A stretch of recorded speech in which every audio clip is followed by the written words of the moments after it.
kemudian bikin suasana orang lainnya menjadi aman. Nah, ini yang catatan.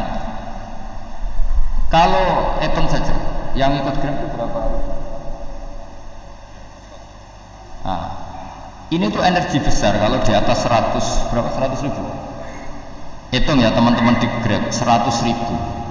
100 ribu ini kalau soleh semua, atau setengah soleh lah, kalau soleh berangkat keberatan ya soleh, setengah soleh. Itu tuh ada, ini sudah saya pikir, ada kebaikan yang menyebar di seluruh Nusantara yang berjumlah 100 ribu. Ini luar biasa. Ada kecelakaan dia menolong pertama, ada pemerkosaan menolong pertama, mungkin ada pencurian, ada apa. Maka kata Nabi, kamu kalau harus di jalan, itu kamu berkontribusi amar ma'ruf nahi munkar. A'udzu billahi minasy syaithanir rajim. Bismillahirrahmanirrahim. Ketika kita tidak punya solusi transportasi, ada saja pihak-pihak swasta atau investor yang ingin menanamkan modal di investasi Grab dan sebagainya. Tapi saya tetap sebagai kiai mengingatkan status hukum fikihnya. Kenapa saya harus cerita itu? Karena fikih ini harus selesai dulu. Saya ulang lagi, fikih ini harus selesai dulu. Misalnya nganterin orang yang mau transaksi narkoba atau transaksi maksiat, tapi yang yakin. Kalau tidak yakin memang tidak haram. Tapi kalau yakin itu memang kamu tahu benar-benar iyalah, kira-kira gitu. Supaya taat itu ada di semua kehidupan. Sehingga nanti Indonesia kalau semuanya begini kan, yang cari sarana maksiat itu bahkan sekedar transportasi aja susah karena semuanya tidak mau. Misalnya paket juga gitu, yang mau ngedarkan narkoba kesulitan karena semua yang jasa paket tidak mau gitu. Begitu seterusnya, sehingga negara ini kita bantu bahwa awal ketidakbaikan di semua negara itu pasti karena maksiat. Maksiat itu mengganggu. Orang geger sama istri ya karena maksiat. Terus banyak kecelakaan itu rata-rata kata Pak Polisi juga karena maksiat. Jadi orang overdosis atau dalam keadaan mabuk nyupir. Terbesar kecelakaan itu jarang karena ngantuk. Terbesar masih karena pengaruh apa?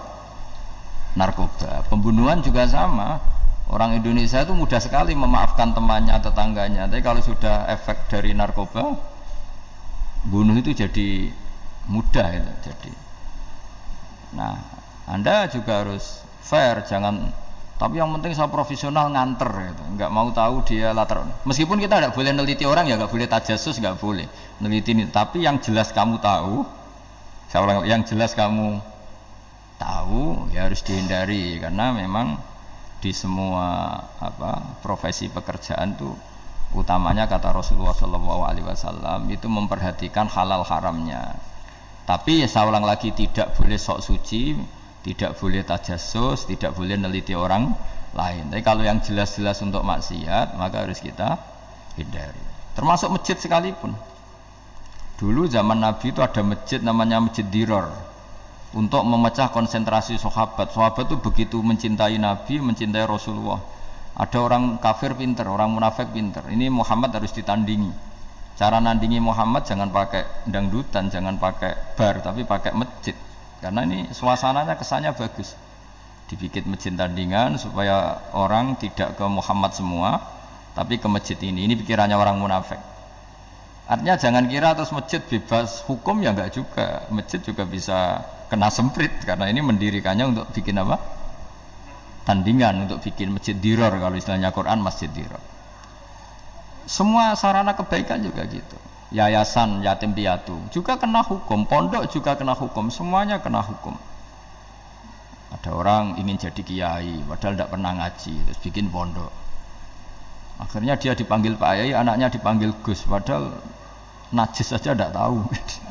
Itu kan kasihan umat, akhirnya ada penyelewengan. Jadi semuanya kena hukum. Jadi Anda jangan tersinggung ketika saya cerita fikih untuk para teman-teman yang di Grab, karena memang semuanya kena hukum, bukan ya.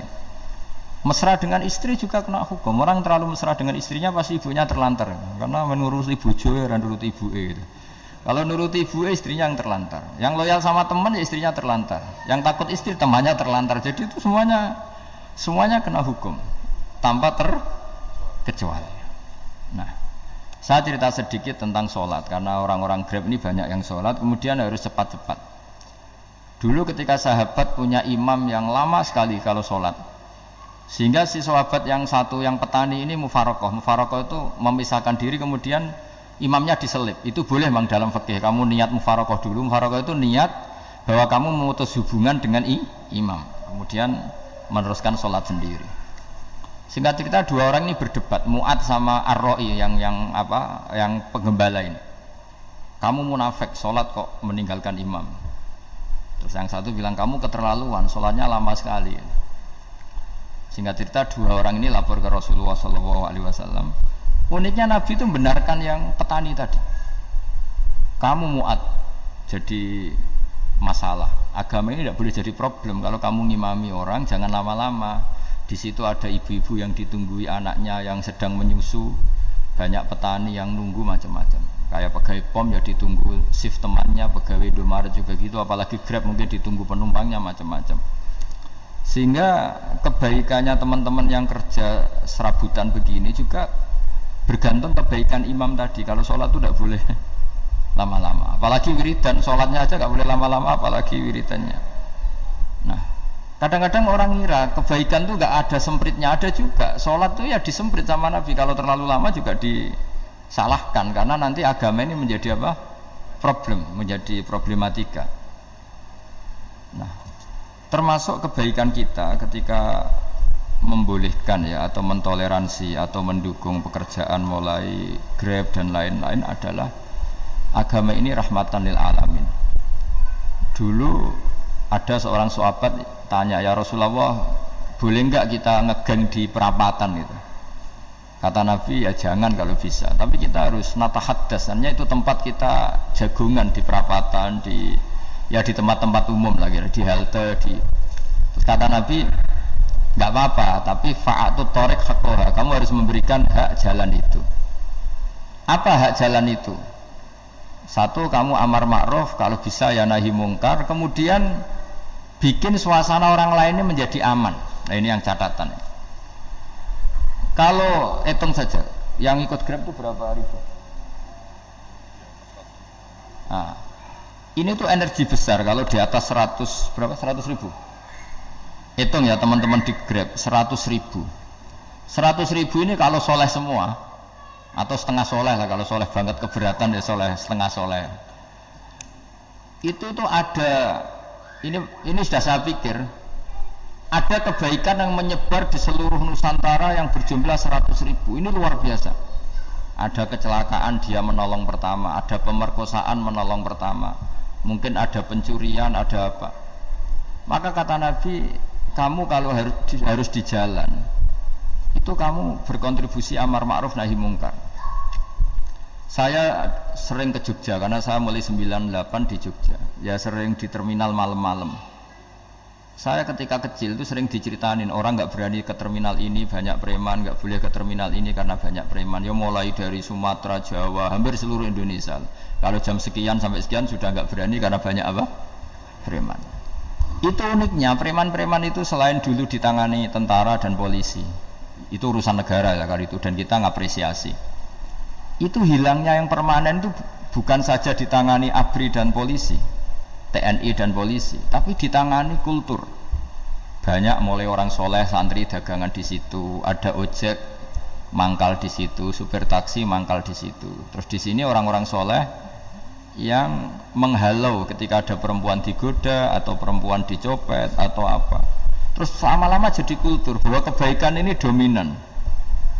Setelah kebaikan dominan ini otomatis menyingkir sedikit demi sedikit.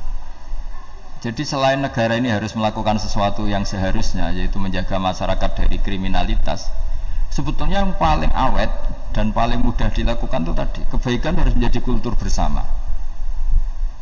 Sehingga kalau terminal kemudian ada mbak-mbak jilbaban yang dagang, terus pak-paknya soleh, ada musola yang hidup, ojeknya juga gitu, terus supir taksinya, lalu kebaikan ini menjadi nilai bersama.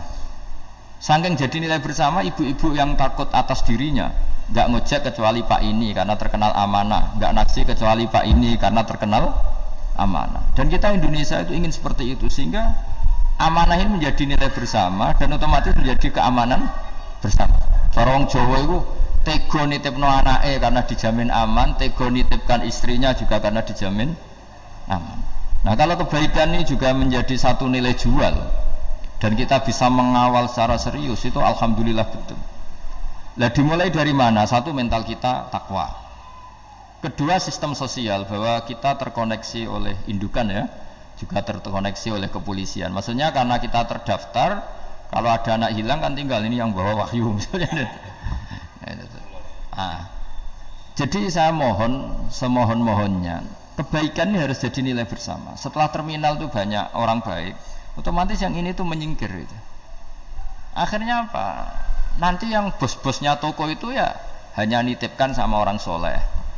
Yang mau nge-grab juga hanya titip sama yang soleh. Begitu seterusnya. Sehingga jadi siklus kebaikan yang bersama.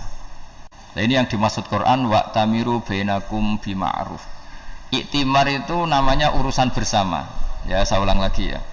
Jadi orang Arab kalau bilang iktimar itu urusan bersama. Sehingga bahasa Arabnya konferensi besar itu kalau di NU disebut apa? Muktamar. Muktamar itu menjadikan urusan publik dirembuk, itu namanya apa? Muktamar. Nah, di antara kebaikan yang diinginkan Islam itu wa'tamiru bainakum bima'ruf. Urusan kebaikan ini menjadi urusan apa? Bersama. Ya, saya contoh itu kecil saya itu mesti dikandani sama orang-orang tua, jangan di terminal ini sampai jam ini, jangan di perapatan ini ketika sudah jam begini. Tapi barokahnya orang soleh bertebaran di mana-mana itu. Yang tukang grab ya di mana-mana, yang penjaga toko ya banyak yang soleh, yang ngojek, yang macam. Sehingga di terminal itu nyari tempat sholat ya gampang, cari tempat duduk ya gampang, nyari orang amanah ya gampang. Bahkan nama-nama yang nggak amanah ini nggak laku. Dan ini yang kita inginkan. Dan ketika nggak laku, akhirnya dia kalau ingin laku harus amanah, atau ingin laku harus tobat. Nah, agama ini urusan bersama, sehingga Allah mengistilahkan wa'tamiru bainakum bima'ruf. Jadikan kebaikan ini urusan bersama. Sehingga karena ini urusan bersama, ketika kita jadi kiai juga harus, kalau misalnya tadi ada Gojek kok makmum, atau Grab kok makmum, atau supir bis kok makmum, kiainya harus cepat sholatnya. Jangan baca surat Baqarah, nanti domel-domelin penumpangnya. Begitu juga ibu-ibu menyempatkan jamaah, waktunya tidak lama, di rumah sudah ditunggu anaknya yang masih menyusu. Makanya Nabi ngendikan idza amma ahadukum as-sholata falyukhaffif. Kalau kamu jadi imam, sholatnya harus relatif cepat. Fa inna fihim ad-dhaif badal hajat. Di antara makmum itu yang banyak punya urusan. Selain ada yang lemah, ada yang punya banyak urusan.